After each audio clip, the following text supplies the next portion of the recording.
Good afternoon, my Real News Midday TV family. Welcome back to the channel for another news update for April 1, 2024. And in the news this afternoon, 1 killed and 3 wounded in St. James gun attack. A man is dead while 3 persons are hospitalized after gunmen attacked a group of people returning home from a wake in Cambridge, St. James on Sunday morning. Reports are that sometime after 2 a.m., the victims were walking home when they were pounced upon by a group of heavily armed men. More than 30 spent shells from high-powered rifles and a 9mm pistol were found at the scene of the shooting. 3 persons were wounded in the attack, while the body of 41-year-old Omar Beckford was later found along a dirt track with multiple bullet wounds. The other victims, ages 17, 16, and 23, were hospitalized for treatment. Daylight armed robbery at Hanover supermarket. Armed robbers made off with at least $900,000 in cash and other valuables after a brazen daylight attack at a supermarket in Kingsville District, Hanover on Saturday.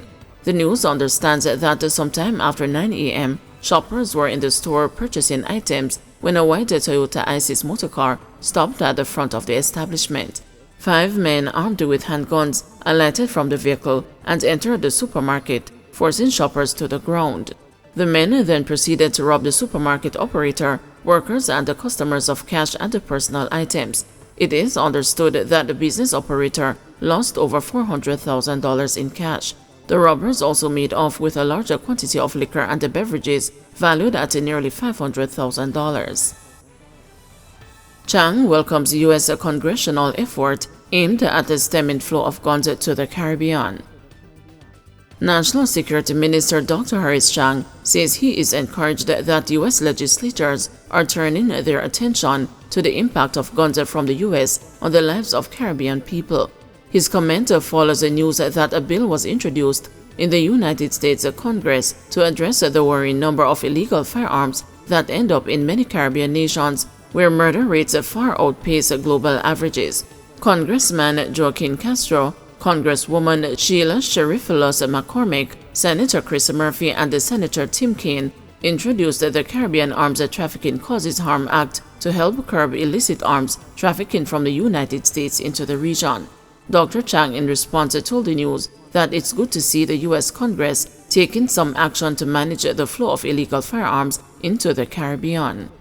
It should be a major challenge because much of the firearms coming out is going through illegal routes. I think what they're looking at, and really started to appear that they're trying to hold the manufacturers and the traders more accountable as to where their guns go, which may reduce the amount of illegal firearms coming out. But it's a tricky thing because they operate in the underworld, so to speak, below the law. And of course, some of the firearms that are manufactured in the U.S. come to the Central American region, to Honduras and Nicaragua. So it's a major challenge, but I said it is good to see legislators taking an interest in it and taking steps that could bring about some more accountability in relation to arms manufactured in the United States that are coming to the Caribbean and causing serious problems. Portmore residents claim injustice in path assistance criteria. Residents of Portmore are expressing concerns that the eligibility criteria for the Program of Advancement through Health and Education unfairly excluded them from receiving necessary aid. Residents believe that the program is accessible only to those living in extremely poor conditions, such as lacking basic appliances, using pit latrines, or residing in cramped non-concrete structures. This perception stands in stark contrast to the comparatively higher standard of living in Portmore, where most residents enjoy better housing conditions. Despite this, there is a significant number of individuals in need of support, particularly for child care. At a PATH Town Hall consultation held at the Harter College of Construction Services Auditorium in Portmore, community members voiced their opinion that the program selection process shows a bias against them.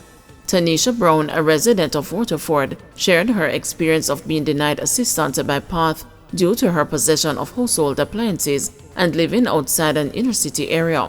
She highlighted the unfairness in the system, noting that some individuals use addresses from poorer areas to qualify despite living in Portmore.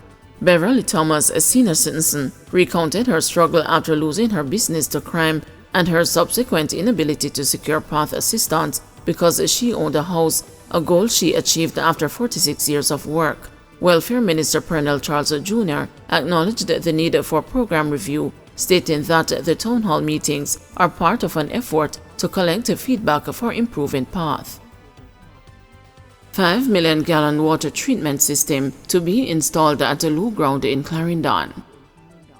The National Water Commission is looking to replace 2 of 3 wells at the Loo Ground facility in Clarendon with a 5 million gallon water treatment system. Minister without a portfolio in the Office of the Prime Minister with responsibility for information and a Member of Parliament for Clarendon North Central, Robert Morgan, led a water tour of the constituency on March 27 alongside NWC personnel. Water Production Manager NWC, Domain Wilson, explained it was 3 wells and we have only 1 in operation based on little or no water at all.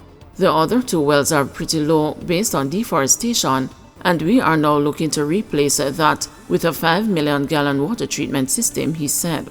Wilson said the system is expected to deal with the water woes being faced in the area, as currently the dependence is only on 1 well, while the other 2 contain sand.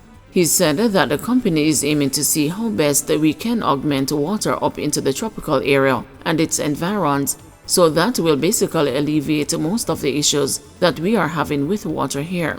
Morgan's tour was aimed at looking at the challenges being faced in the Rock River and the Chapelton divisions as it relates to water.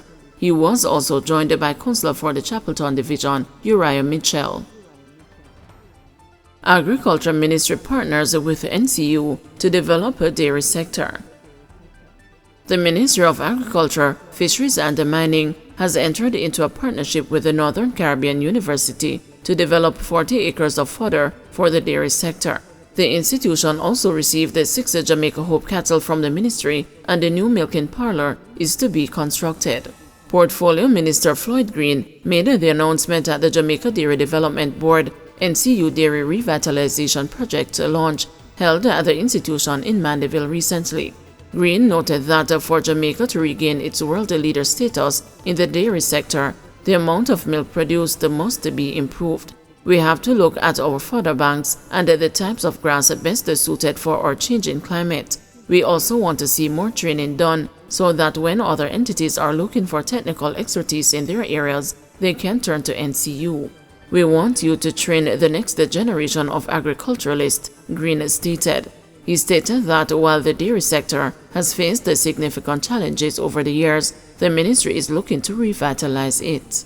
It starts from doing the research work to ensure that the breeds of cattle developed years ago are still strong, and we bring them back from the decline that they have suffered. This will be reversed through the use of new technologies, such as artificial insemination, the minister said. Green also informed of the milking parlor located at the Boodles Research Station in St. Catherine, and that a team has been assembled to bring back the Jamaica Hope breed. Plans are also in place to target students at the secondary school level, while work is also being undertaken to improve genetics and rebuild the stocks. Meanwhile, President of NCU, Dr. Lincoln Edwards, has welcomed the partnership with the JDDB, which is aimed at reducing Jamaica's import bill and satisfying the nutritional requirements of the population. Dairy farming was part of a larger farming enterprise, including the production of eggs and a variety of crops.